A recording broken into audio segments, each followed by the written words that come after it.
السلام علیکم ورحمۃ اللہ وبرکاتہ۔ آئیے ناظرین، پھر میں آپ کی خدمت میں بہت ہی پیارا سا نقش لے کر کے حاضر ہوا ہوں۔ اگر کسی کے اوپر جادو ہے، یعنی کسی بھی اعتبار کا جادو ہو، یا آپ کے گھر کے اوپر ہے، چاہے لڑکا ہو یا لڑکی ہو، یعنی کسی بھی کے اوپر اگر جادو ہے تو آپ اپنے گھر بیٹھ کر کے اس جادو کو کاٹ سکتے ہیں۔ آپ نے دیکھا ہوگا، اگر کوئی آپ کا دشمن ہے تو آپ کو یعنی حسد کی بنیاد پر، کسی چیز کی بنیاد پر آپ کے اوپر جادو کروا دیتا ہے، تو اس کو کس طریقے سے کاٹا جائے، یعنی آپ جو تعویذ اسکرین کے اوپر نظر آ رہا ہے، اسی طریقے کے آپ کو 3 تعویذ بنانے ہیں۔ یعنی کسی بھی دن، خاص خیال رکھیں، جمعے کے علاوہ کسی بھی دن اس تعویذ کو لکھ سکتے ہیں۔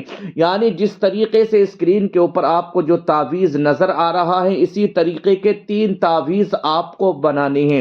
یعنی بنانے کے بعد میں اگر کسی کے اوپر جادو ہے تو اس کے سیدھی طرف سے اس کی گردن کے اوپر اس کو 3 مرتبہ گھمائیں۔ یعنی 3 مرتبہ گھمانے کے بعد ان تینوں تعویذوں کو ایک ہی ساتھ آپ کو گھمانا ہے۔ اگر آپ کے گھر کے اندر جادو ہے، تو آپ اپنے دروازے پر آپ اس تعویذ کو بنانے کے بعد میں تینوں تعویذ کو اپنے گھر کے دروازوں پر گھمائیں، پھر اس کے بعد میں تینوں تعویذ کو آپ جلا دینا ہے۔ جیسے ہی آپ جلائیں گے، انشاءاللہ الکریم جو جادو کی پریشانی تھی ختم ہو جائے گی۔